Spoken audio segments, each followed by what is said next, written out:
Hello, everybody. Christina Wolf here. I'm sorry I'm a little bit late. My camera was acting kind of crazy. Hopefully, you guys are still going to be here. So, let me try to invite a few people and see if y'all pop on. Hope you guys can make it. Welcome. Let me know how you guys are doing. And in the meantime, I am going to drink my coffee and hope you guys pop on here.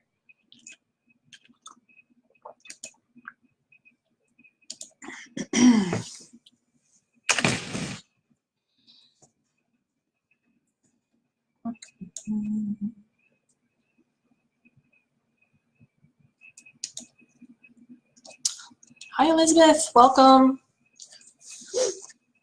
Let me know if you want a card. I'm going to do my little energy update here. While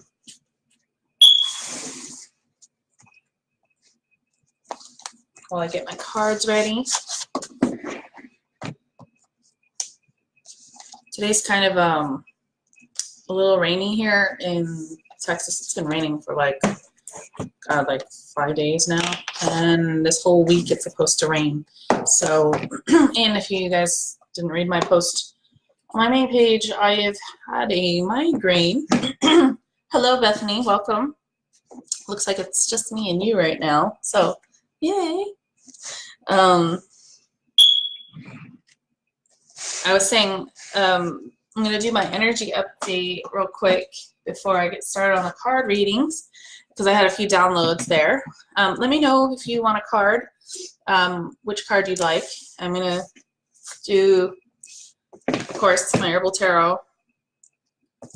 And then if you want for a personal medicine card or the Mystical Shaman Oracle, let me know if you'd like me to pull a card for you.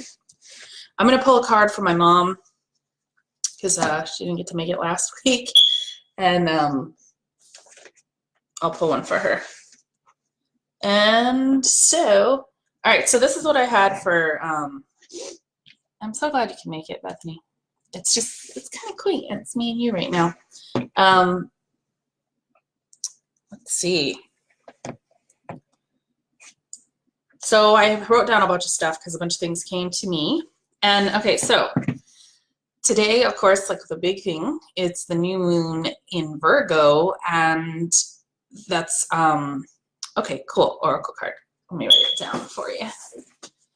The new moon in Virgo, and for me, new moons are always about like the dark void, the place where, you know, the warm wound, the look at me, me and my inability to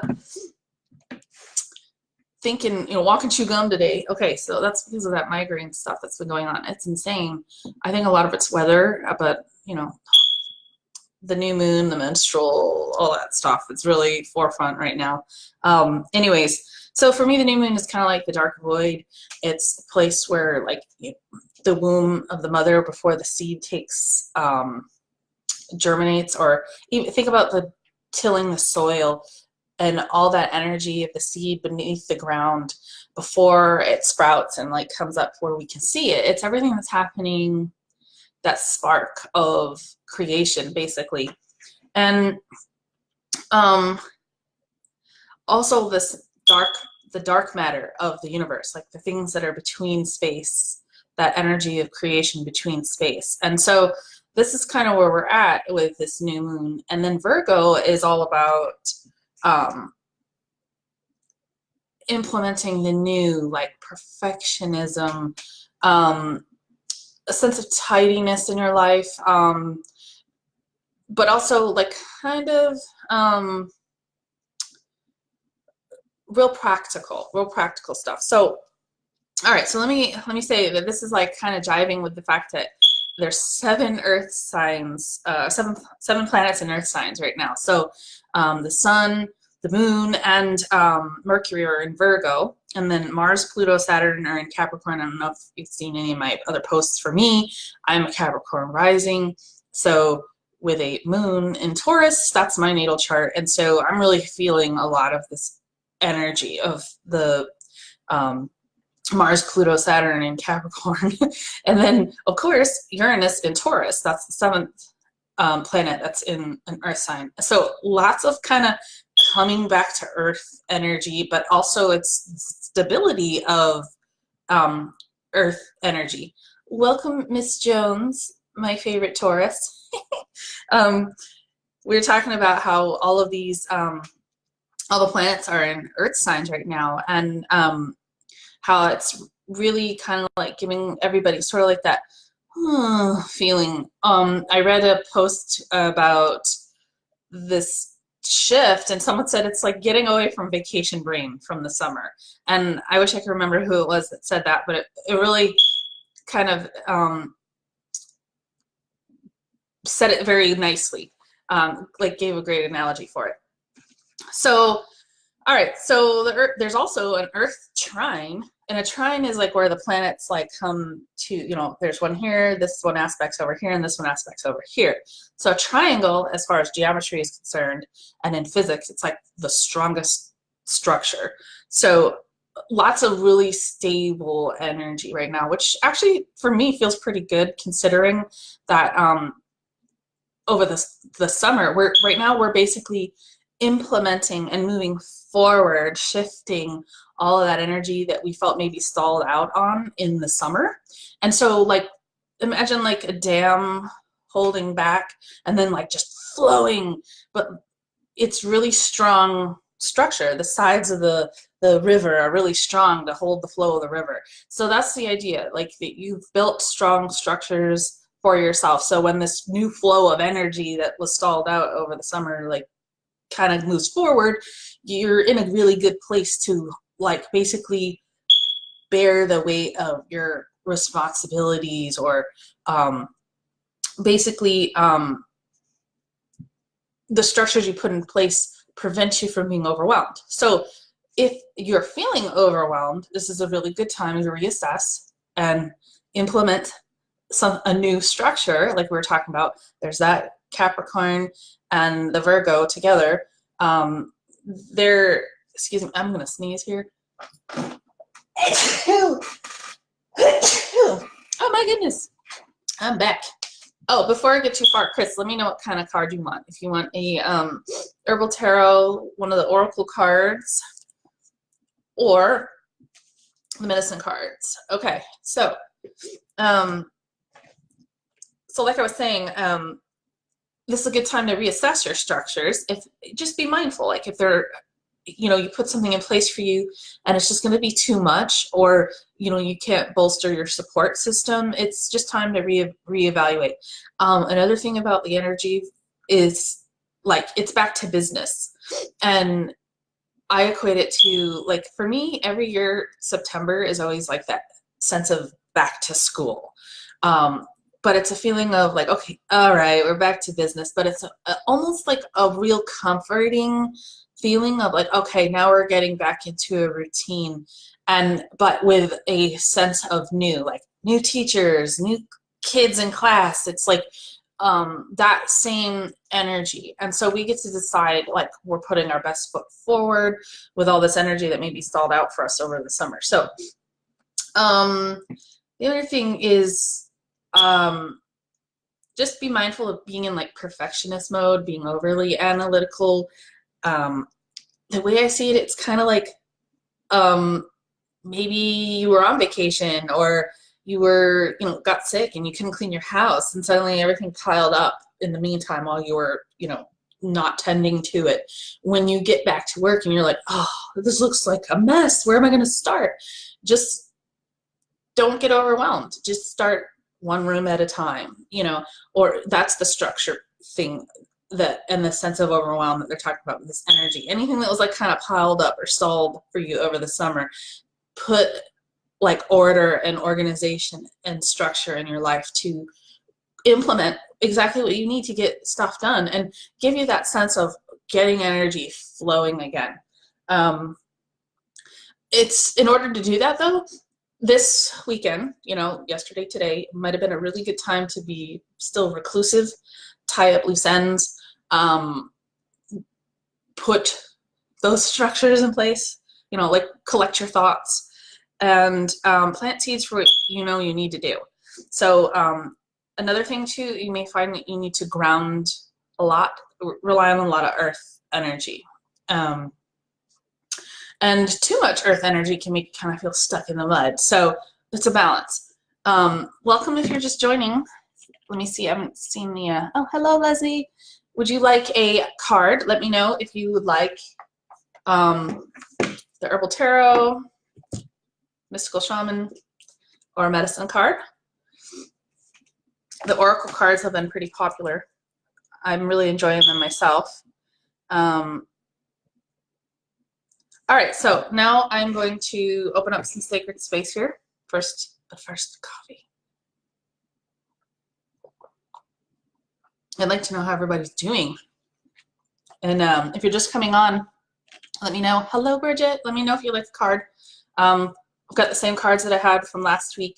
The new Oracle cards, if you'd like one. The Animal cards, and of course the Herbal Tarot, as always.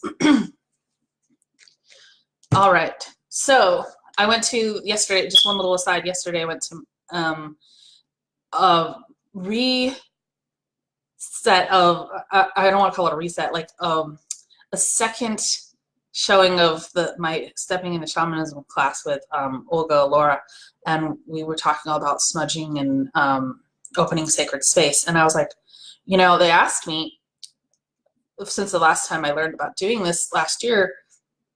I was like, there's like, how is it for you to open up sacred space? You know, call in the elements in the four corners. And so, well, to me, it's like just a way of life. And you know.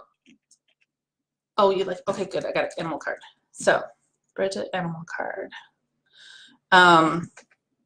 You know, and if you're not doing that for you, you can do it. I really recommend it. It's something I do like daily, like multiple times a day. And it really sets some structure for you to do your spiritual work, do the work you need. Hi, Kimberly. Let me know if you want a card. Welcome. And what kind you want. Oracle, Animal, Herbal Tarot. And also I'm gonna like, for some reason it doesn't scroll very well for me. Welcome, Stephanie. Let me know if you want a card too. If you're just popping on, say hi, wave, say something, you know, hello, and let me know if you'd like a card. But yeah, let's open up some sacred space. And I just can't convey how much doing that practice has helped me ground myself anytime I've needed to really like connect to spirit and you know, do some work here. And oops, hold on, I had to pop up on my screen here. And okay, good. Kimberly wants Herbal Tarot.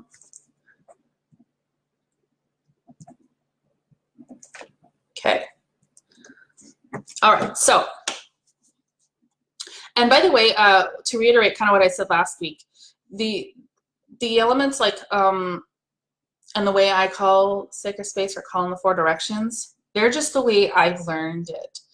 As long as you're doing it in a way that like feels good to you, you're doing it right. Okay. So for me, like I know in I think the pagan community, like the East is like air energy or something to that effect. To me, it's fire energy. In the Carol Indian, the South American Quechua tribe, they open up sacred space starting in the South, but I've learned the Native American way from Olga, and they always start in the East where it's the place of the rising sun. That's just the way I do it. That's what feels right to me. So you pick what's right for you and what resonates with you. So, and if you notice, I get my little compass out and I'll orient myself to that actual direction. Okay, so, but since I know I'm facing north, because I've done this multiple times in my office, wherever you're at, you face that direction, okay? So, to the winds of the east, we welcome you in. This is this place of the rising sun, fire energy, the spark of new life, the spring of our lifetime. We welcome you, spirit of eagle, spirit of condor, spirit of all the winged ones, that gives us a bird's eye view. We thank you, thank you, thank you for your wonderful perspective, for this beginnings, the place of the void, the beginning and the end of all, the Alpha and the Omega. We thank you, thank you, thank you. And now to the winds of the south. This is where Spirit of Snake comes. We welcome you in the spring, the summer of our lifetime. This is earth energy. This is where Brother Snake helps us to walk humbly, closely to the earth and to shed old skin. This is the noon of our lifetime, the youth of our lifetime. We thank you, thank you, thank you for being in full bloom, giving us your wonderful earth energy. Thank you. And now to the winds of the west. This is water energy. This is the place of the setting sun, places where you release and let go, all of which does not serve you. We thank you, Spirit of Jaguar, for your integrity. We thank you so much for all of the water animals, from like the little tiny shrimp all the way up to the big whale, even the mystical creatures like the mermaids. We call upon you for your wisdom and your energy to help us to release old things, to harvest all of the lessons of our lives that we've learned. And this is the fall of our lifetime, the adulthood of our lifetime. We thank you for your great mysteries. Thank you, thank you, thank you. And now to the winds of the north, spirit of our ancestors and our ancient ones, our ancient allies, spirit of elk, caribou, spirit of hummingbird. We thank you for air energy, for wisdom, where thoughts become things, going within the winter of our lifetime, a return to the soul and to the void. We thank you so much for all of your wisdom and energy. Thank you, thank you, thank you. The nighttime of our lives. And now to, of course, Mother Earth, Pachamama. We love you so much. We thank you, thank you, thank you. We feel the stability, the grounding that you offer us in the nourishment of your womb, and all of the plant medicine, all of the animals that you offer us for assistance, for guidance, for our animal allies. We thank you so much for the two-legged, the four-legged, the winged ones, the creepy crawlies, the fin, the furred, and of course all the mystical creatures that we may have lost or forgotten, the unicorns, the magic dragons. We thank you, thank you, thank you for hosting all of this, Mother Earth. Thank you so much for giving us all life. Now, Father Sky, we thank you for the mysteries of the universe. We thank you for just allowing us to be, and to Great Spirit, Great Creator. We thank you so much for all that is and allowing us to be here. Such gratitude. And to Star Nations, our brothers and sisters who watch over us and may have gone before us and show us a new way of being. Thank you, thank you, thank you. And let's call in all of our allies, our spirit animals, Brother Wolf for me, Brother Jaguar, Brother Raven, Sister Raven, Sister Hawk. These have been coming to me lately. Archangel Michael, Archangel Ariel, who watches over all of the living creatures. Thank you, thank you, thank you. Mother Mary, our Mary Magdalene, Sacred Woman lineage, thank you so much. Essence of Roses. And of course, beautiful Jesus, we love you for your Christ consciousness. Thank you so much. And anybody else who you wish to call in? And we can plug this back in. Now let's get down to business. I'm going to be doing a lot more work with my mentor Olga and possibly others on like the essence of herbs. Like I'm really excited. So hopefully it will enrich our experience here doing the plant medicine. And if you get an herbal card and you wish to have me make a sachet for you, or you are aware of herbs that you would like to harness their medicine and you would like me to make a sachet for you, I can do that. A perfect example was the orange sachet I made out of buckthorn bark for any kind of legal problems that you might have, because I know I have like some court dates coming up, and I work in the courthouse, so I feel like I could use that medicine to help things go smoothly. Just my presence in the courtroom with the essence of buckthorn bark will help anybody coming in with any kind of legal troubles. But you can use the essence of the plants for anything that you need. You know, sage for purification. I'm shuffling the deck right now, asking Spirit, what do we need to know this week? What do we need to know? Some very earthy energy going on.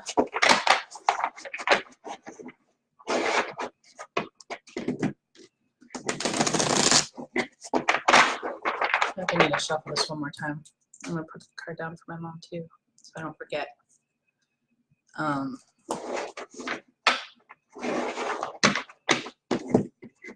So while I'm doing this, think about what it is that's most forefront in your mind.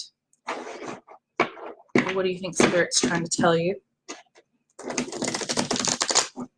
Open up to that space.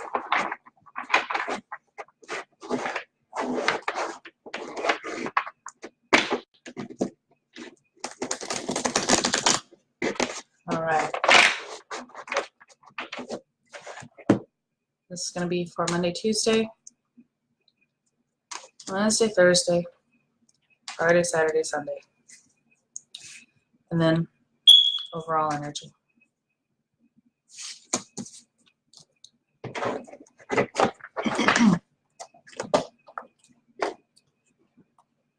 All right.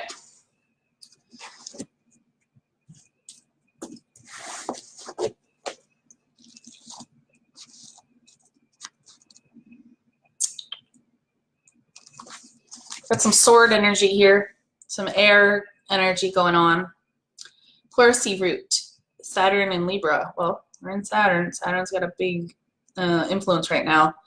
3 swords pierce the heart, which is surrounded by dark clouds. There's a need to heal past relationships and shattered ideals.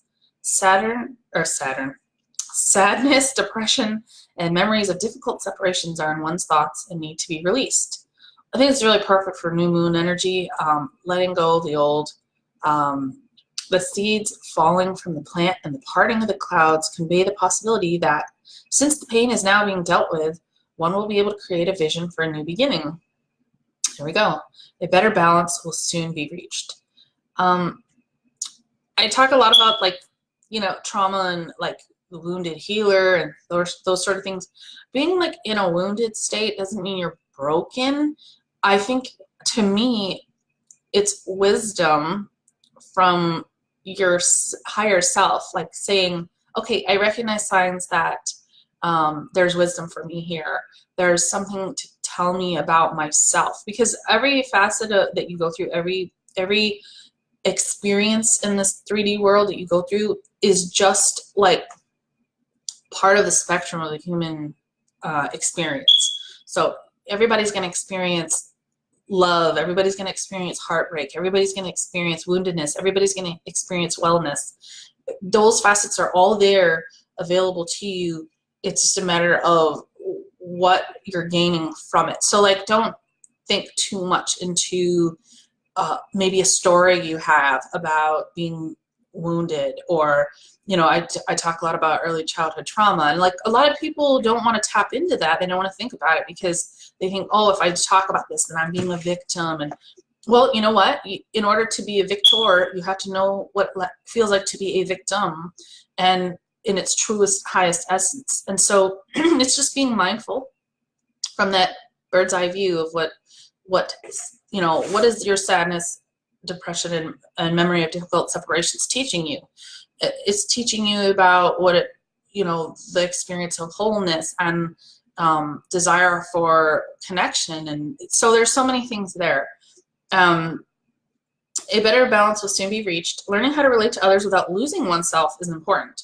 I talk about this all the time. Where do I end and where do you begin? Talking about good boundaries. Last week, maybe you put up some boundaries, and this week you're feeling the effects of that, where you're going to feel the sadness of someone or something or some aspect that had to go away because you set up some boundaries. And while it may feel like a little death right now, that trusting in the universe of letting that thing go that's not serving you anymore, you may feel that woundedness, that sadness about it, or maybe that fear of feeling that woundedness or sadness that's preventing you from doing the thing you need to do. Trust in the universe. Trust that you're creating space for the thing that you really need, okay? So this may be time to become more objective towards the emotions. All right, yeah, I'm feeling pretty sad about this, and, you know, but in the end, I know this is what's right for me. On the other hand, one must be careful not to use the mind to sort out emotions, ending up in constant self-analysis and introspection. That's a very Virgoan thing to do, to be full of self-analysis. Virgo energy is very analytical, so be careful not to be over ruminating, okay? Like, maybe if you are feeling sadness right now, just, all right, I'm going to indulge in this for a little bit, and I'm going to fully feel it. Okay, after 10 minutes, it's time to get back to work. You know, I'm going to go back to cleaning the house. I'm going to go back to, you know, sitting in my cubicle. Whatever it is, like, allow yourself to really be fully present in whatever you're feeling. Don't overthink it. Let yourself feel it, but then move on, okay? There's a need for balance between the emotions and the mind. This can best be accomplished through the use of herbs, meditation, and affirmations. Pleurisy root is, pleurisy, if any of you guys are aware, is a ailment of the lungs where the lining on the outside of the lungs gets inflamed, and when it rubs up against the chest wall, it's very painful. And so I kind of equate it to feeling your heart. Your lungs and your heart are all in the heart chakra. It's like anything to do, pleurisy, anything to do with lungs, lung disorders is about grief that you're having a hard time processing and letting go of.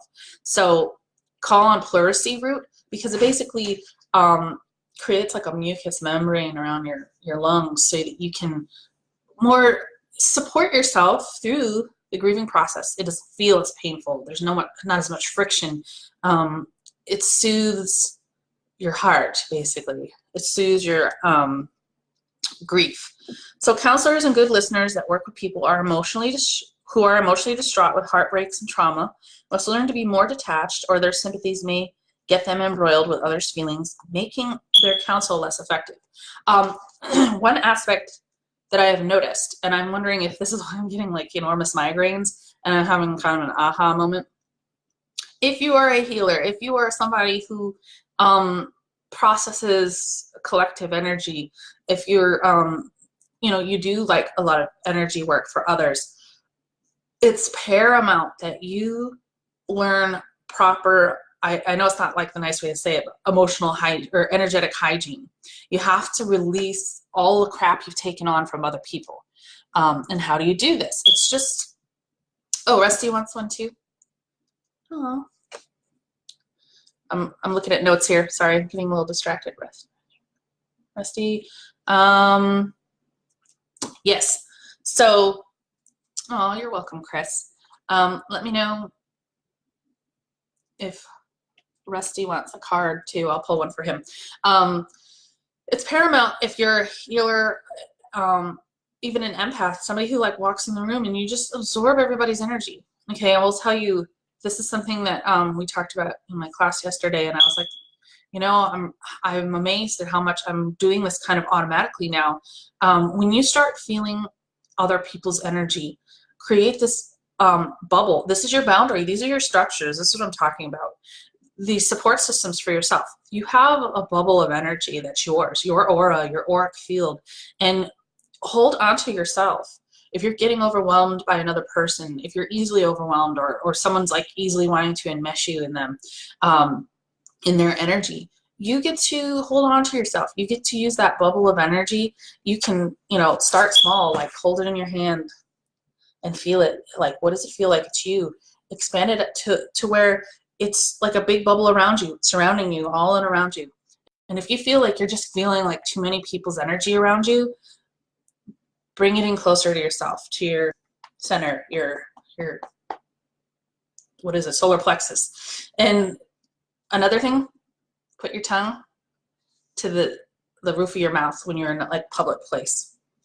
But also if you're doing this energy work with others, practice grounding, practice, I have to use the word protection, but it's structure. It's putting in lines of boundaries for you, and it will help you from not feeling so drained, not feeling so taking on what is the other's energy.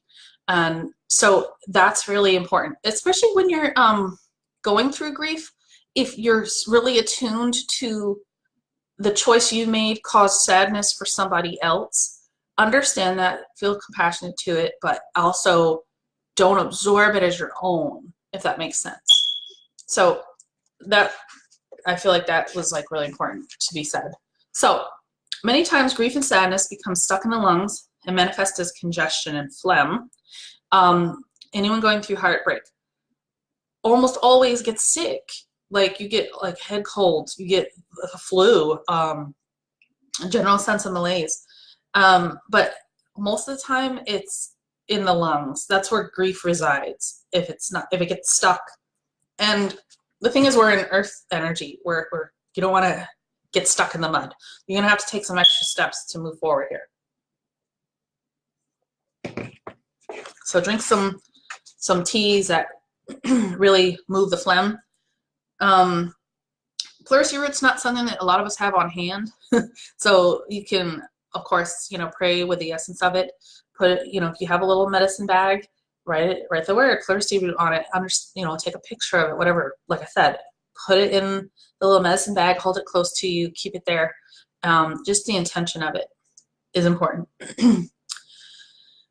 So the key words are freeing oneself from past pains and heartbreaks, working to help others find release from the past, need to create some space for healing to occur, becoming more of a witness to the situation.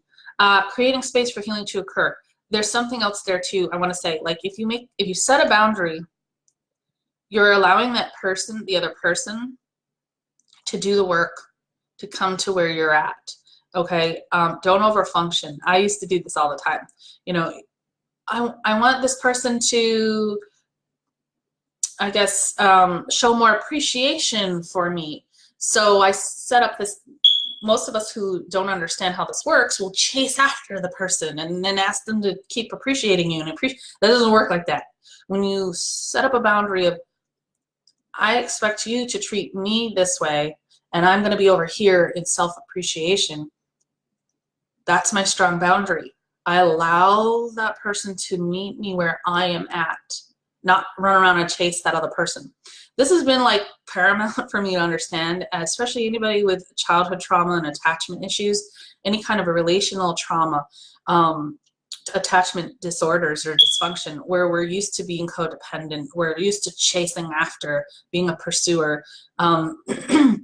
This kind of energy, I don't know, I really need to talk about this. For me, this card is like bringing up a lot. When you're in that kind of pursuant energy, it's hard to trust in the universe that what you believe is good for you will come and manifest. And that's the exact energy you need to manifest. So, okay, enough on that. Affirmation, I allow the emotional pain to leave me. My heart is one with the divine. That's for Monday, Tuesday. Kind of heavy stuff, but good to work through it. And then the very next, card looks pretty darn happy to me. 6 of Cups, watermelon. 6 of Cups. Maybe if you don't think about it too much, it's not going to stick with you. It's not going to be as detrimental as you think. You don't have to hold on to pain and negativity. It doesn't have to stay with you. So, watermelon, sun in Scorpio. 2 children play at love. The boy, bedecked in roses symbolizing desires of the heart, is making and offering a watermelon to the girl who is standing in attentive detachment. This card shows a need to touch in with childlike innocence of loving and add more playtime to one's life. Sometimes when you do set that boundary and you need to be over here doing your own thing, be in this state of play, be in this state of happiness where you're at, and let people meet you where you're at. You don't have to go on, fix them so that they can come up to where you're at, because that's not your job. You don't have to do that for them. And when you're in this state, like attracts like. So at this stage of a relationship, there's no serious commitment. If you're somebody with early childhood trauma or attachment or abandonment issues, you kind of have this push-pull of worrying about commitment, worrying about where's this going. Trust again. There's this trust in the universe. There's this ability to believe that everything's working out for me. I can relax and play, and eventually everything I desire will come to me. And of course, people are willing to commit to being in you in your auric field if you're in this state of play, because you feel good to be around, right? We're attracted to other people who just feel grounded, feel good, feel like there's this sense of play and possibility with them. Not, that real heavy energy. Not to say that the people who are ultimately committed to you won't see you through those moments, but it's this energy. This is our true essence of, joy, and that's the place where we want to reside in, so we're connecting on a higher level with others. To achieve this, both partners will have to be willing to scale the lofty peaks of commitment for a deeper bond. Ooh, lofty peaks of commitment. Emotional immaturity and toying with another's feelings are to be watched for. Toying with another's feelings. Sometimes we don't even realize we're doing it. And I would say almost everything goes back to our attempts to attach to another for sake of survival. We learn a lot of our interacting patterns as children through what we had to do as children to get attention. So kind of examine your attention-seeking behavior. How do you interact with others? Do you pursue? Do you shun? Do you, etc. Fill in the blank. What do you do? And watch for, maybe this worked for me in the past. Now I want a deeper connection, and I have to rise up and seek a more mature bond with others. When you do toy with another, these can only create a feeling of instability and eventually betrayal. Maybe you're looking at past relationships where you might have betrayed them, or they may be betraying you. What story do you have about that? Sometimes we gotta dig deep and kind of own some shit. And once you do that, I guarantee you that your connection to somebody else is going to be much deeper, much more sincere, much more authentic. I've experienced this myself multiple times. So, watermelon is a food that reminds one of hot summer days and taking time out to enjoy the fruits of the earth. When we eat a slice of watermelon, we have to get our face and fingers into the food, just as we did when we were young. The child inside comes out. The energy of watermelon is cooling and will temper any excess heat of aggression and anger.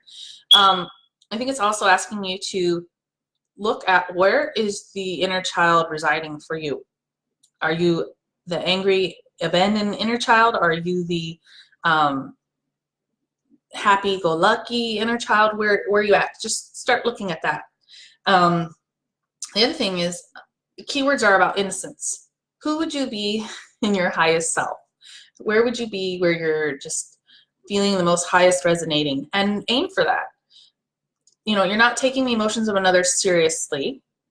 That could be a good thing. For some of us who are overly enmeshed in other people, trying to take care of their feelings. I didn't really understand that was like a codependent thing, where you set aside your thoughts and feelings and what's right for you for the other person. That's true codependency. A lot of women are taught naturally to do that, especially look at the way a society is. Like, you give up all identity, you know, to marry. You know, you give up your name in our culture, at least in American culture, and not necessarily, things are shifting, but a lot of women are taught to give up the self for others, for motherhood, for, you know, marriage, for whatever. Give up what you know to be true for you because you have duties and responsibilities elsewhere. And that's not necessarily, this is saying kind of pay attention to yourself, okay? Pay attention to the inner child. Lovingly I give, and lovingly I receive the gifts of our friendship. And that's important too. If you have issues like not trusting connection to others, this is maybe asking you to examine that lack of trust. Like, you know, I don't believe they're going to be faithful to me, or I don't believe that people give as much as I give. Like, look at those stories and examine where you're trying to connect to others. And you may find that if you change your story, people will come out of the woodwork to show you the new way you're looking at life. You know, maybe more open, maybe more giving. Oh yeah, Shelly, I can pick a card for you. All right. I'm looking at these here. All right. What kind of card? I'll do. Okay, you said Oracle. Okay, perfect. All right. Sorry, sometimes this scroll over here doesn't last, or doesn't scroll for me, and I have to do it. So, so that was it for Wednesday, Thursday. Friday, Saturday, Sunday. We're getting a lot of air energy this week, and that's good because I don't think we've had that in a little while. It's going to be the Four of Swords and Mullane.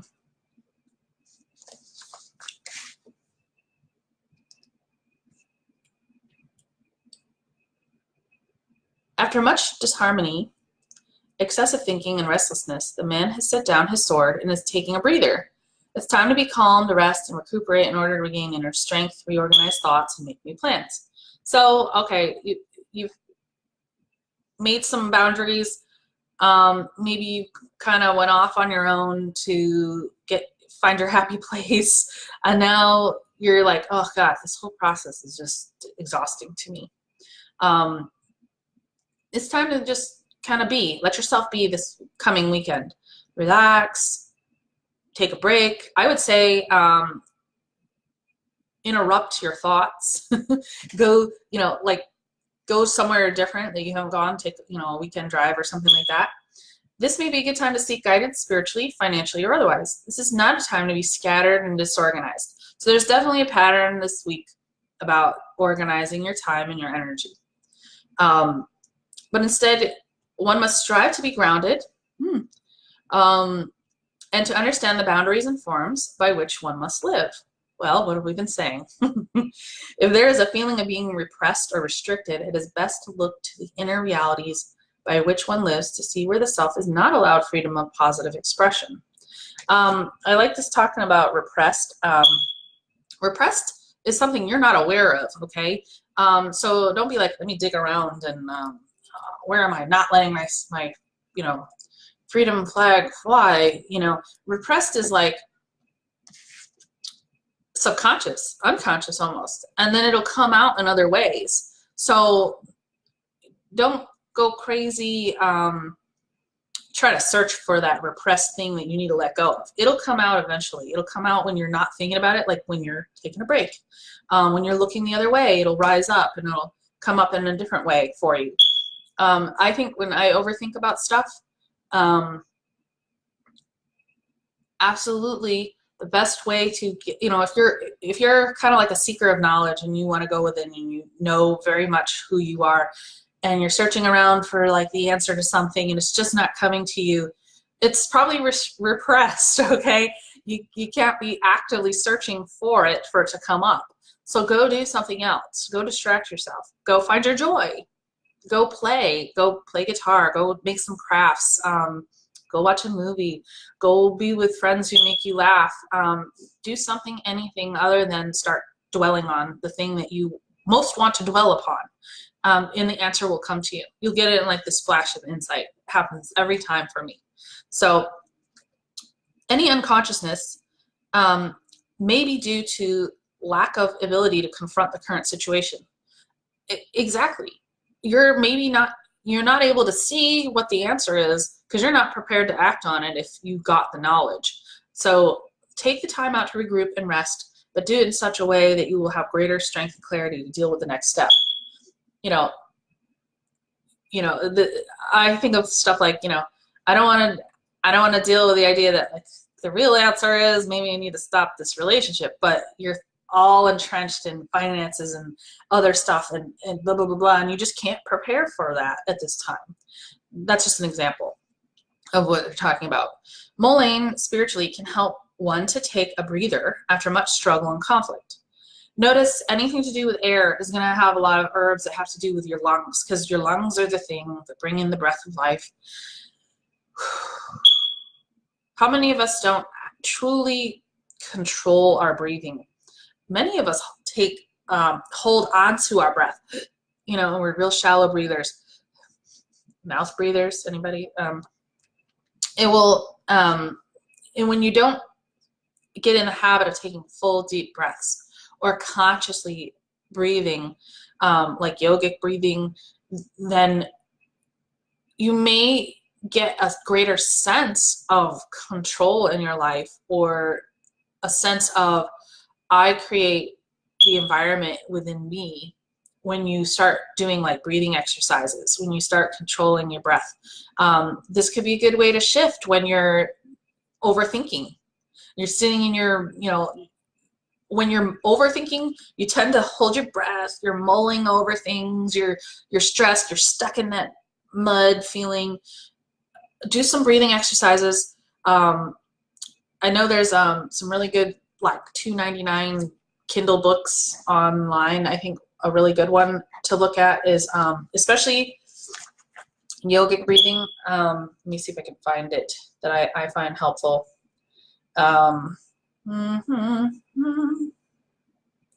Pranayama. That's a really good book.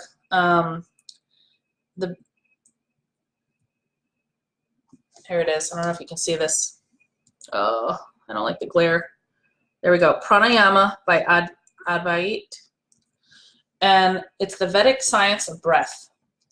And those of us who've gone to like yoga classes or whatever, anything where it teaches you, I forget what it's called, where you breathe through one nostril and you hold the other, you naturally soothe your parasympathetic nervous system. And a lot of us are stuck in trauma, grief, stress. The breath is the thing that heals your parasympathetic nervous system. We're way overstimulated in stress, especially even if we're just sitting here in a chair and our thoughts are overthinking. We're creating a stress environment, a trauma response in our bodies. Those of us who don't know how to calm that stress response will eventually manifest illnesses. The body is not designed to stay in a highly stressed state. So start calming the thoughts, start waking up the parasympathetic nervous system, your vagus nerve.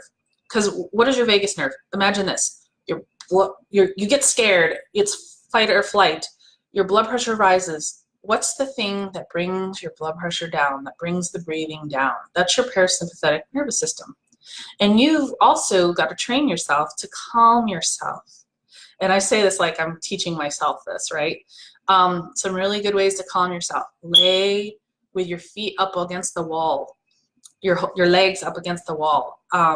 Anything bringing energy back to the heart is calming. It's waking up your parasympathetic nervous system. And trying to think of some other things, but controlling your breathing. When people are hyperventilating, your body eventually takes over. What do?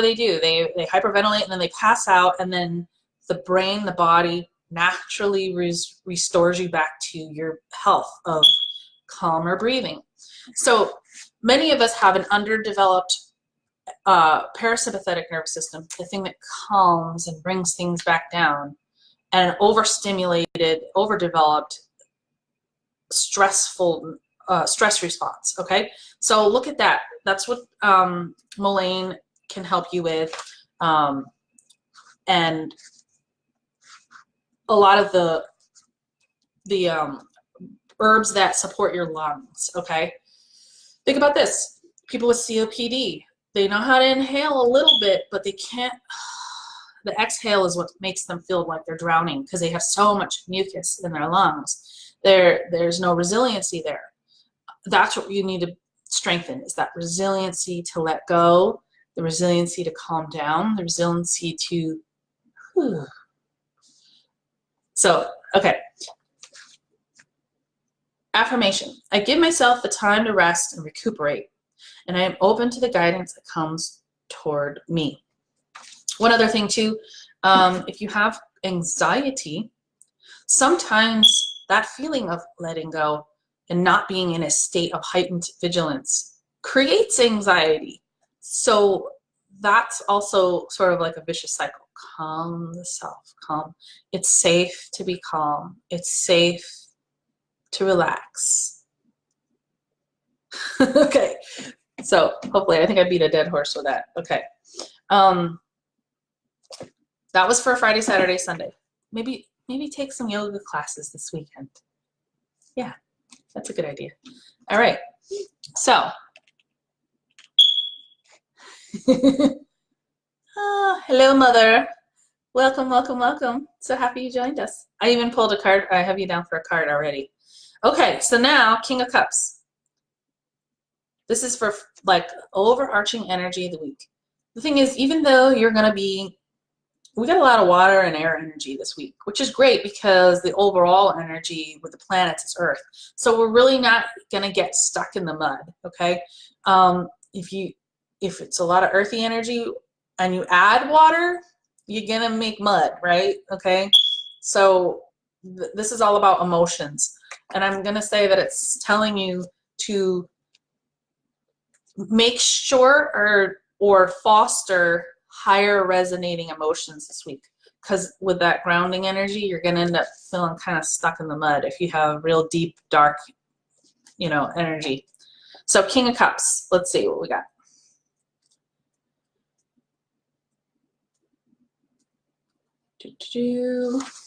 All right. Fire of water. A king sits upon his throne holding his chalice of love and desires. He is surrounded by the sea of the subconscious, which contains his emotions, inspirations, and dreams. All right, there's that repressed stuff. We don't know we need to let it go because it's repressed, okay? It's going to come out eventually. The fish symbolizes his ability to move in these underwater depths to indulge his visions, fantasies, and erotic reveries. Being imbued with a strong, passionate nature, he learns how to master his emotions through detached awareness. Yeah, take that bird's eye view, pull back. All right, I'm feeling this way right now. I'm not going to assign any meaning to it. I'm not going to let myself get entrenched in it. And when you're detached from it, it makes it a lot easier for you to release those negative feelings and maybe vibrate a little bit higher. Okay, so the King of Cups has at its disposal the power of creative imagination, which may be channeled into his relationships or into visionary expressions in the areas of business, law, divinity, art, music, science, or the healing arts. So if a king should get clouded about the issues at hand, he can be as violent as King Titan, god of the sea, who could create turmoil and horrendous waves due to his jealousy and imaginings. He may become obsessed with scandal, sex, deviousness, and the dark crafts. Yeah, don't let yourself go down that rabbit hole, okay? It's not going to help you. So saw palmetto symbolizes reproductive and creative energies. Sometimes when we get like really jealous about what the other is doing, it's because we are not creating enough on our own end. And what I mean by that is, what are you doing? What are you doing to create safety, security, passion, whatever it is that you're like worried this other person when they go away is going to give away that you think is yours? What are you doing to create that within you? And so when you get more worried about what you're creating versus what the other is giving away, you know, elsewhere, and there's that betrayal or whatever, then you feel a greater sense of security because you're the generator of the thing that you thought you were trying to get from the other person. So King of Cups is all about your emotions. It's all about deciding that you can create what you think you need from the other, and also being mindful of that whole process. Like, you don't really need the other. You have them there because they resonate with you. Does that make sense? So that's going to be kind of the overarching element. Don't get too enmeshed in the other. Don't do the work for them. Set the boundary. Let them come to you while you're in your own creative state. You're not a consumer. You're a creator. You're not consuming what another's giving to you. You're creating that thing for yourself. And that could be peace. That could be relaxation. Because a lot of us seek out the other, or anything we do is in order to make ourselves feel better. But if we have the ability to make ourselves feel better through our own actions, then we're taking our power back, right? So, keywords for King of Cups: intimacy and openness, cultivating masculine sensitivity, the ability to receive as well as to give of oneself, developing one's capacity for close sharing, erotic potential, need to open up creatively and or sexually, giving counsel or care to others, detached observer or emotional excesses. Yeah, a lot of people who are feeling really enmeshed in another shy away from intimacy because of this term in psychology called engulfment. Like, if I allow you in, then I go away. It's that sense of quite literally like being engulfed by the waves or the flames or whatever. I am open to giving and receiving in an intimate way. So when you're really strong about like how I'm creating my own boundaries, my own little bubble, my own energy, and I know where my energy begins and ends, it's a lot easier to be resilient in closer relationships, to allow the other in. Because then when you realize, okay, this is good energy, but it's maybe not mine, and you know where it's easier to just decipher why you're feeling a certain way. Is it my energy or their energy? And it makes it easier for you to allow that person in because you trust yourself, and you can send them away if you need to. So that was it for the week, or the group reading. Let me get a sip of water here. And now I'm going to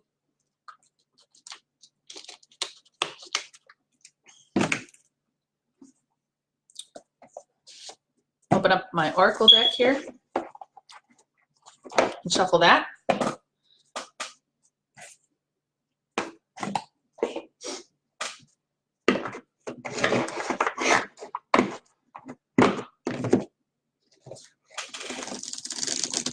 You know, I've noticed something. These Oracle cards, almost all of them want to like jump out at me.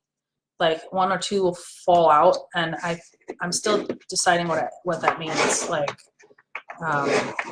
who that's for. Okay. They don't like to behave. Maybe that's a good thing. All right.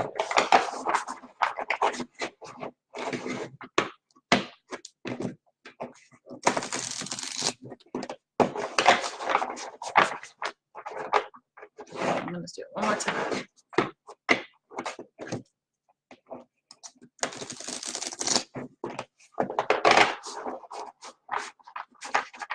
Okay. So I'm going to pull a card for Bethany, Chris, Mom, and Shelly. And then I still have one for herbal card for Kimberly,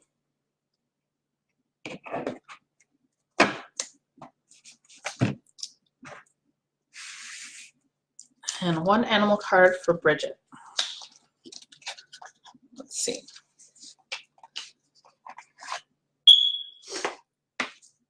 Can you hear my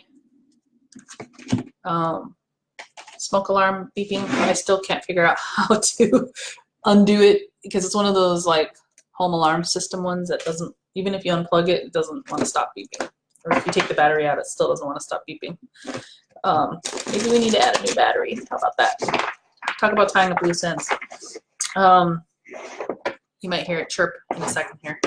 Welcome if you're just coming back on or joining us new. Say hi. Okay. There it is. Do you hear that chirp? All right. Beautiful animals. Oh, see, one just totally jumped out at me. That's for Bridget. Okay. So since I have my Herbal Tarot still out, I'm going to do Kimberly's card. Ooh, upside down Emperor. I haven't had reversed cards in a little while. Okay.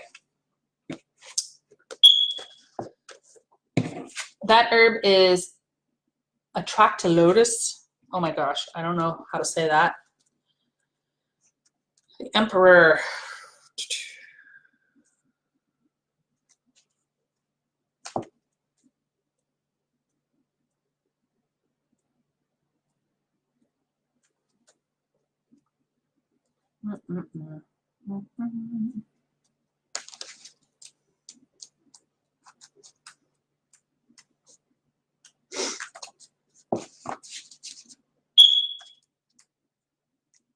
Now y'all heard that. I know you did.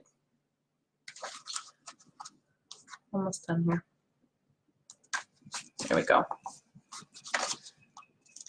And reversed cards usually mean that it's kind of the opposite of what the card itself is saying. So, all right. So, an upside down Emperor. The Emperor sits on a solid throne, dominating and overseeing all creation. In the distance are the mountains, symbolizing wisdom. His purple garment represents the high consciousness with which he oversees his domain. The blue river in the background is the high priestess's intuitive wisdom reaching out to him. His left feminine side, facing the viewer, symbolizes the need to balance the strong male qualities, which this card suggests, with the more feminine qualities of tolerance and compassion.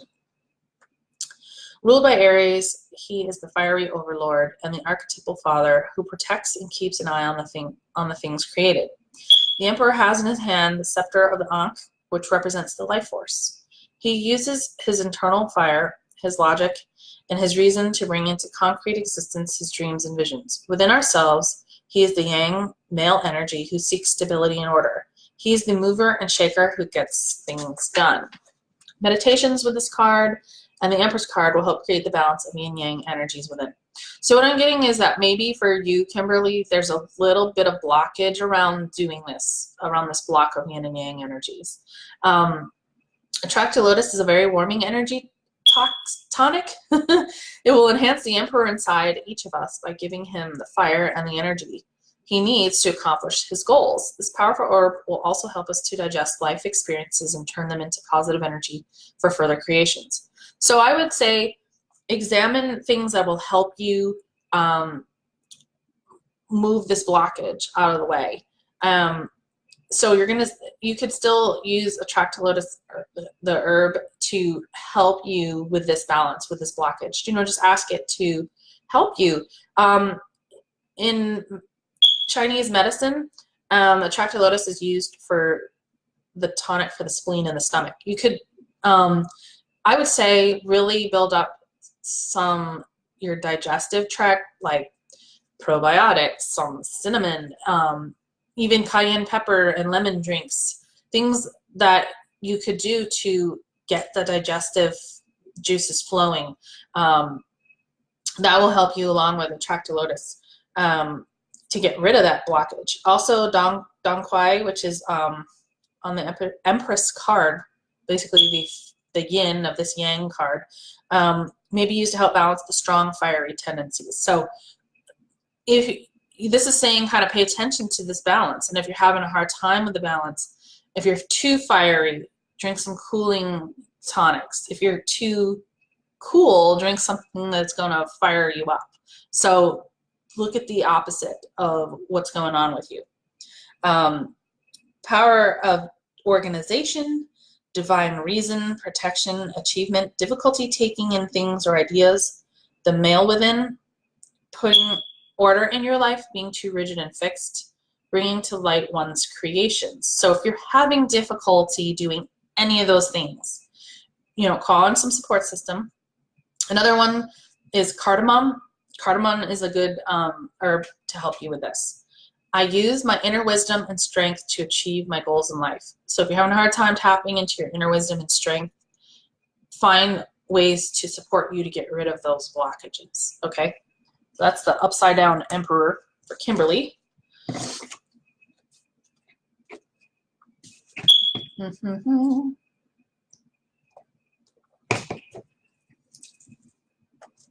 And then now I'm going to do Bridget's animal card. The horse. The horse is, I think, considered one of the ancient ones, one of the older spirits. Kind of like elk and caribou and buffalo.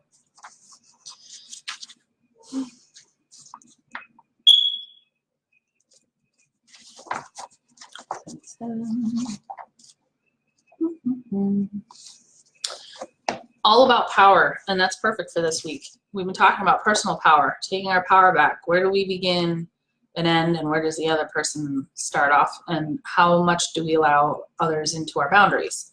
So mighty horse, power to run across the open plains, or to bring the vision of the shields dancing in purple dream rain. Stealing horses is stealing power was a statement made frequently in historical Native America, and a reference to the esteemed role which horse played in the Native cultures. Horse is physical power and earthly power. Think about ancient man. Before we decided horses could help us and we domesticated them, our ability to do certain agricultural things didn't manifest. You know, what do horses do? They can pull heavy things that we can't carry necessarily. Increase our ability to horse energy basically increases your ability to do the work you need to do to move you along in your spiritual evolution. In shamanic practices throughout the world, horse enables shamans to fly through the air and reach heaven. Pegasus. Humanity made a great leap forward when horse was domesticated, a discovery akin to that of fire.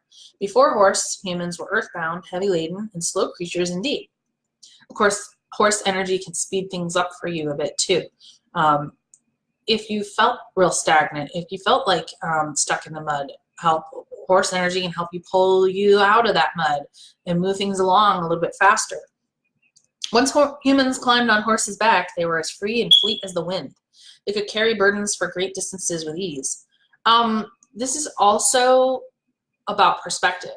Like, now you're higher up. Now you're on the horse's back. Now you can feel the wind on your face. Now you can feel the power of pulling that huge log behind you where, you know, you might not have felt capable of that before. So this is about capability as well. What do you feel more capable of, and how can horse energy help you? Through their special relationship with horse, humans alter their self-concept beyond measure. This is a lot about what do you feel you're capable of, your concept of yourself. Horse was the first animal medicine of civilization. Right there, civilization. Humanity owes an incalculable debt to horse and to the new medicine it brought. It would be a long walk to see one's brother or sister if horse had not welcomed the two-legged rider upon its back. I would say this is also asking you, while you're building up your structures this week, what ways can maybe technology help you out, move you forward, give you greater power? Also consider transportation. Is there something in your transportation right now that's aggravating you? And you can find find a quicker way to get to work or something like that. Humanity owes an incalculable, okay, I read that. It would be a long walk to see one's brother or sister. Okay, today we measure the capacity of engines with the term horsepower, a reminder of the days when horse was an honored and highly prized partner with humanity. Dreamwalker, a medicine man, was walking across the plains to visit the Arapaho Nation. He carried with him his pipe. The feather tied into his long black hair pointed to the ground, marking him as a man of peace. Over the rise of a hill, Dreamwalker saw a herd of wild mustangs running towards him. Black Stallion approached him and asked if he was seeking an answer to his journey. Black Stallion said, I'm from the void where answer lives. Ride on my back and know the power of entering the darkness and finding the light. Dreamwalker thanked Black Stallion and agreed to visit him when his medicine was needed in the dream time. You can also, when you're journeying, use horse to help you be a great ally to bring you the information you need. Yellow Stallion approached Dreamwalker next and offered to take him to the east where illumination lives. Dreamwalker could share the answers he found there to teach and illuminate others. Once again, Dreamwalker thanked Yellow Stallion and said he would use these gifts of power on his journey. Red Stallion approached rearing playfully. He told Dreamwalker of the joys of balancing work and heavy medicine with the joyful experiences of play. He reminded Dreamwalker that he could better hold the attention of those he taught when humor was integrated with the lesson. Dreamwalker thanked him and promised to remember the gift of joy. So, horse in all its many colors and its power and variation can help you bring to your own consciousness like what you need to know, okay, to maybe share and move your life along for the betterment of you and your family and everyone around you. Dreamwalker was nearing his destination. The Arapaho Nation was close at hand. White Stallion came to the front of the herd. Dreamwalker mounted White Stallion's back. White Stallion was the message carrier for all the other horses and represented wisdom and power. You've got a lot of wisdom to call upon, and it's saying, use me. This magnificent horse was the embodiment of the balanced medicine shield. No abuse of power will ever lead to wisdom. You know a lot now. You know how to use your power with integrity. Horse is calling on you to do that. You, Dreamwalker, have made this journey to heal a brother in need, to share the sacred pipe, and to heal the Mother Earth. You're coming into your power so you can be of service to others, okay? That's the whole point. You have the knowledge through humility that you are an instrument of great spirit. So Spirit's using you to help others. As I carry you upon my back, you carry the needs of the people on yours. In wisdom, you understand that power is not given lightly, but awarded to those who are willing to carry responsibility in a balanced manner. Dreamwalker, the shaman, had been healed by the visit of the wild horses and knew that his purpose in coming to the Arapaho was to share these gifts with them. A lot of us are afraid to come into our power because we don't know what we're going to do with it, but I don't think that's a problem for you, Bridget. I think you already know that you're of high integrity, that the work you're going to do requires you to come into your power. Don't be afraid of it. You know, Spirit's coming through you, so they're going to see you through whatever arduous journey you think you're going to go on to serve others, okay? In understanding the power of horse, you may see how to strive for a balanced medicine shield. True power is wisdom found in remembering your total journey. All the lessons, harvesting all the lessons. And what is Jaguar? Jaguar is all about integrity and harvesting all the lessons and in using humility to help you through. Wisdom comes from remembering pathways. And horse also is about power and integrity and power. So that's why I mentioned Jaguar. Wisdom comes from remembering pathways you have walked in another person's moccasins. Compassion, caring, teaching, loving, and sharing your gifts, talents, and abilities are the gateways to power. All right, that's for Bridget. Okay, let's see a few comments here. Yes, all right. I'll pull an oracle card for Stephanie. All right. Yes, you hear the chirping? Yes. Oh, Kimberly, you're so welcome. Yay. Hi, Krista. Welcome. Bridget, you've been stagnant. Yes, I think horse is a wonderful ally. I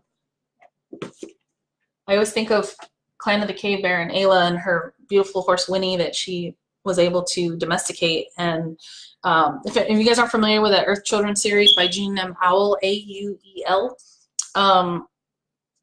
really awesome. They're huge books, but they're very knowledgeable. They're great. Anybody who's into indigenous medicine and history of prehistoric man will find that fascinating. And her story, Ayla, the character, she's basically Cro-Magnon woman, was raised by Neanderthals, and then the others, the humans, the Homo sapiens, Cro-Magnon man, found her after she was excommunicated from the Neanderthals. But she lived on her own for quite a while, and her only companion was her horse, Winnie. And so, great story about horse energy and how it helped her live on her own and strengthen her ability to her own power, her own personal power. So, let's see. Great book. I love that book. One of my favorites. Very formative for me. I think I was probably like in 7th grade when I read it. Maybe even 8th grade. You know what's funny too? All those stories that I read from like the 1990s, that's during my Saturn return. And Saturn's now returning, and I'm over here talking about these books that I haven't thought of in like 30 years.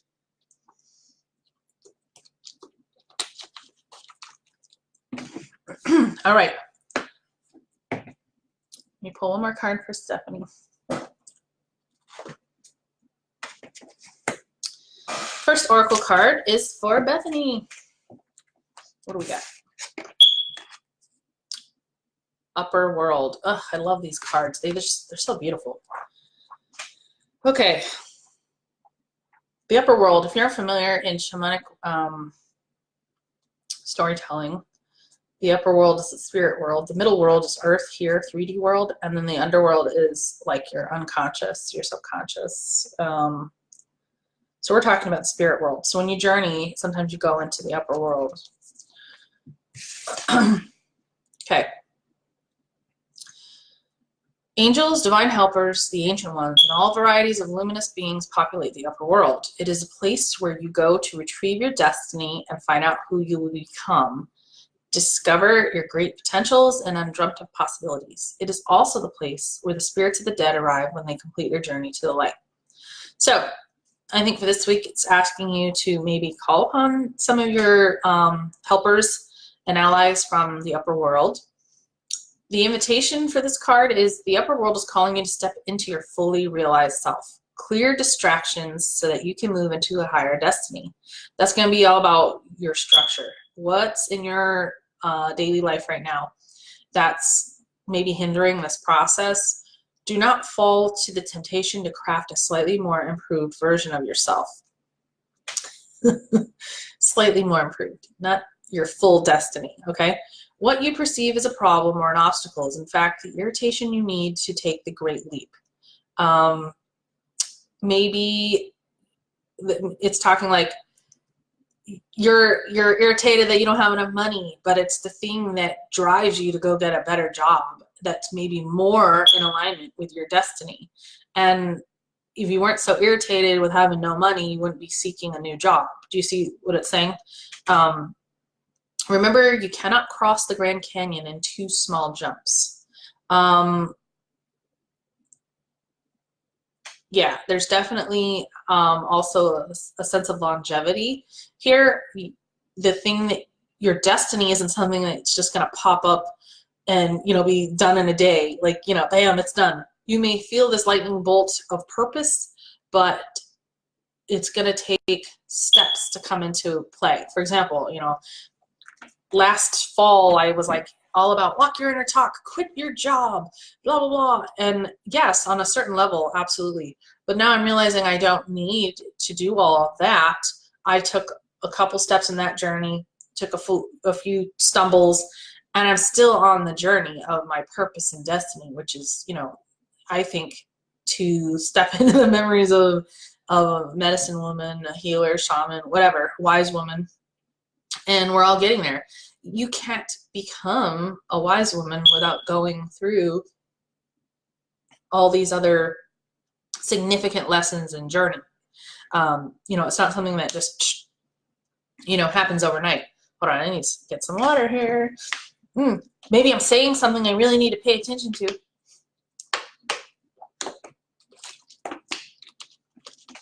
But for you, for sure, stepping into your journey, call upon the ancient ones to help you in your journey, and know that it's not just going to be something that's overnight. And but you got to take the first step. And if you're feeling really irritated and like stuck in the mud, use your allies to help you find the way out. Okay, that's for Bethany.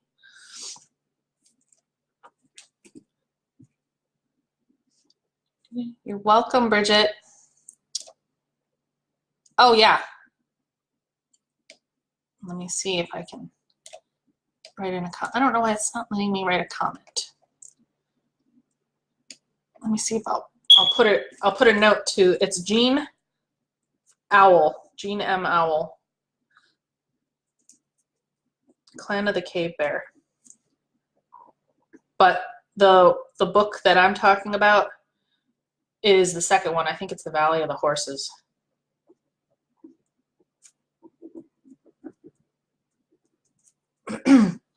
If you Google Earth Children's series, it will come up too.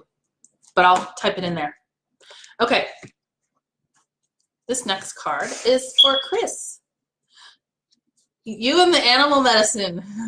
Eagle. That's what a majestic bird. Let me see. What do we have from, what does Brother Eagle have to teach us?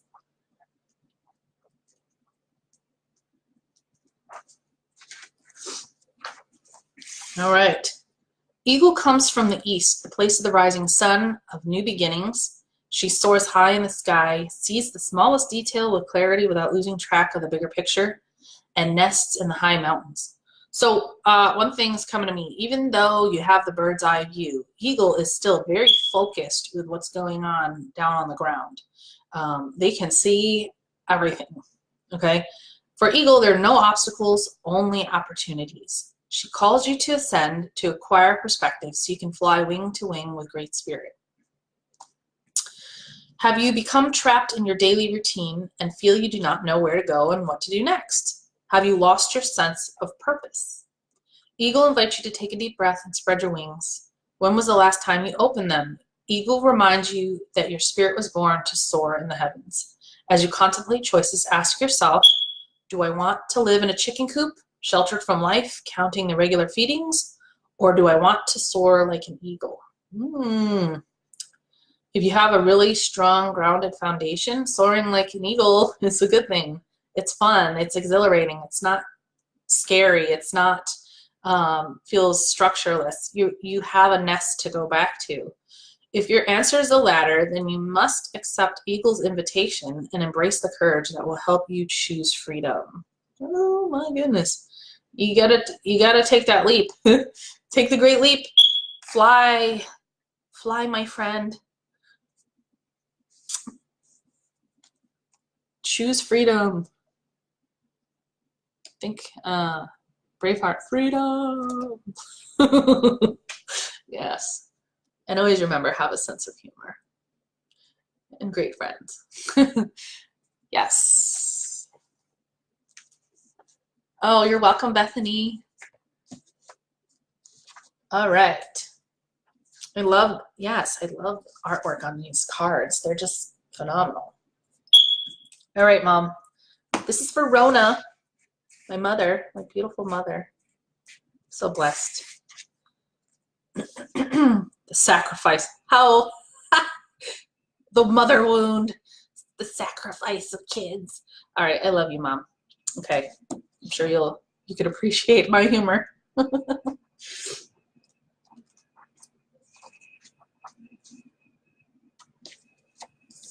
All right. To sacrifice means to make sacred. I think for you, this, oh, we're going to have a conversation about this, because I think there's some generational wounds around the mother wound. And for what I know of us and our family, we have sacrificed quite a bit to raise kids and to give up the self to make sure there was a safe place for the little ones. So anyway, but this sacrifice is sacred. Sometimes this work is like our holiest work. In our culture, we do not honor child rearing. We do not honor giving up the self to be in a support role. And sometimes that is the most sacred role. And me being like, I guess, the product of my generation, a lot of women in our generation are like, we saw our mothers going out and working and leaving the family and kind of out of necessity having to be a head of household. And we saw that how much we give up of the divine feminine, but then how much is not appreciated of the art of child rearing. And there's something really sacred about that. What a gift it is. And it can be burdensome and at the same time sacred. So the sacrifice is an offering of gratitude from the heart, a feast of love prepared for spirit. In olden days, sacrifices sometimes involved rituals in which blood was offered to the gods. For example, in the Bible, Yahweh preferred Abel's sacrifice of one of his lambs to Cain's offering of vegetables and fruits. Sometimes giving up the thing that is most important to us holds higher power in a way. Example, in the native culture, like when you gift something to somebody else, don't gift something that's of no use to you anymore. You gift the thing that is most precious to you. And so that's what's sacred about it. So in Middle America, however, Quetzalcoatl, the Lord of the Dawn, came to teach that spirit preferred our songs and our prayers to the blood of humans or animals. So we don't need to sacrifice all. We can decide what's sacred to us and give what we choose to give, okay? The sacrifice asks that you offer to spirit that which is most precious to you. Okay, your offering will be sanctified and returned tenfold. So think about what is most precious to you. You will be elevated to the altar at which you have been praying and meet the divine at the table with the heavenly feast. I was the beast. You're a welcome guest in this banquet. Your heart is the only worthy offering you can bring. Life has been generous with you in so many ways. Wow. There's so much to be said there. Wonder what that means. Your sacrifices do not go unnoticed, Mother. All right. All right. And now I have a card for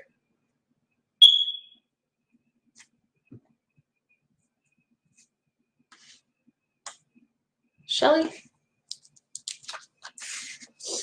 The Coyote. Coyote the Trickster. So you might have some irritations and things coming into your life this week, but it doesn't mean that it's a hindrance. It's showing you a story, a greater destiny for you, okay? The coyote is a symbol of the sacred trickster, the one who provides detours for growth and understanding by ensuring that things don't go as planned. Like me quitting my job and, you know, deciding, hey, well, that didn't work out. But truly, it brought me back to my greater destiny. So the coyote brings the energy of divine deception to set you free from the shackles of that which doesn't serve you.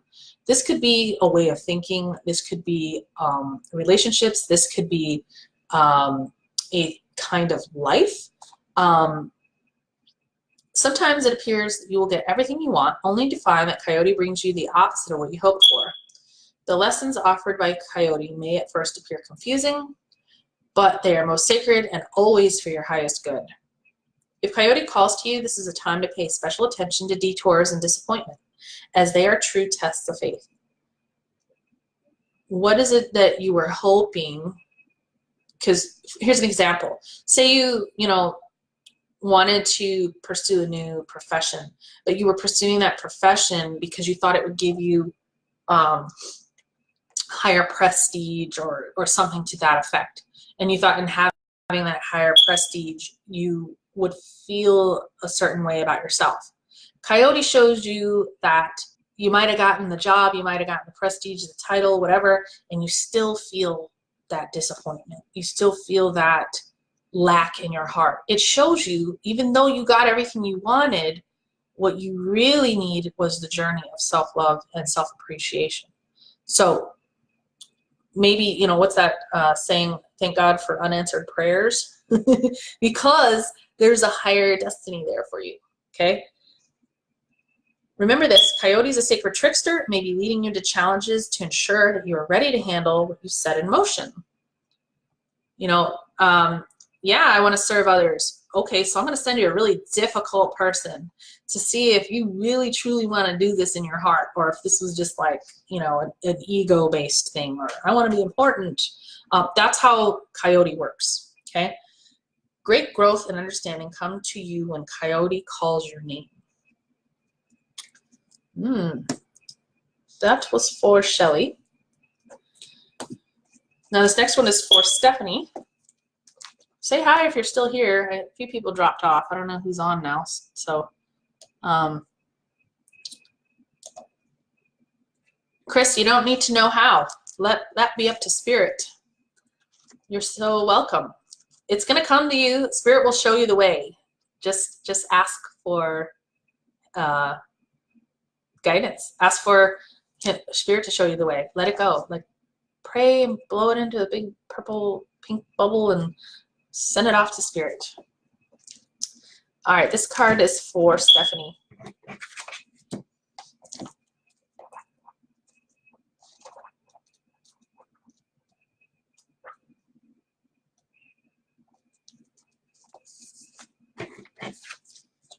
Thunder. Ooh. Legend speaks of great thunder beings who live in the sky and call for your attention when great occurrences are meant to happen in the world. They warn when tensions in a situation are called upon to be released. Their presence in your reading reminds you of the dramatic moments in life that change everything, both awesome and frightening. When thunder arrives, it is also a wake-up call, one that you will not soon forget. So you got some big energy, some big shifts. Pay attention to what's going on. And maybe if you're bringing a lot of thunder to something, let it go, let it go. It's time to just let universe do its work, okay? When thunder comes into your reading, it refers to a big dramatic change. It feels like a herd of wild bison on the run. You feel it right through your bones, and you know that you're powerless to influence whatever events have been set in motion. This is a time to be prepared for anything. Your life is an adventure, and wonderful opportunities are arriving now. So release any expectation of the outcome. Let it be an adventure. Let go of how you thought things should be, and go with the flow, or you're going to get trampled, basically. The trick is to learn to run with them. Exactly.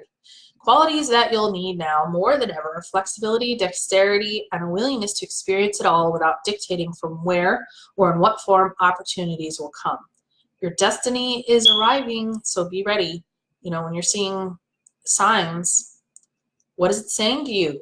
Even if it's something you're not sure of, if it's something that I don't want to do that, go with the flow. It's going to be to your benefit. It's going to be for your highest good. Something important is coming. And then lastly, I think I pulled a card for Rusty as well. Luminous Warrior.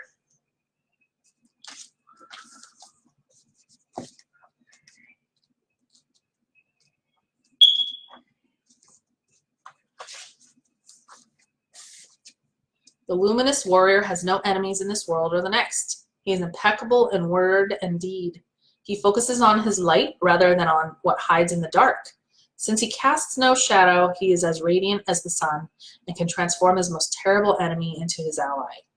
His power comes not from the sword, but from speaking his truth at all costs. The luminous warrior reminds you it is important to focus on your power, wisdom, and beauty. Do not be seduced by what seems wrong with you or with the world. So stay in your happy place, get to the space where you're staying in your power and speaking your truth, and there's nothing wrong with you. There's not necessarily things to be fixed. Like, just because something feels off doesn't mean that it's wrong in your environment. Remember that intention follows attention. So focus on your positive traits, feed your light with more light until you feel truly empowered. Then there will be little need for action as you resolve all situations from within. Yeah, when you're like, okay, I like that where it says there will be little need for action. It's kind of like you become the lighthouse. Everything else around you moves around you. Okay, if you're in high integrity and you're doing what you need to do, let the ships go away from you. You're the thing that's steady, the thing that's strong, that's true of yourself. And things that were obstacles in the past will get, you're the steady force. So let other people do the work to move out of your way, if that makes sense. So that's what I got for you guys. Oh my goodness, almost an hour and 45 minutes here.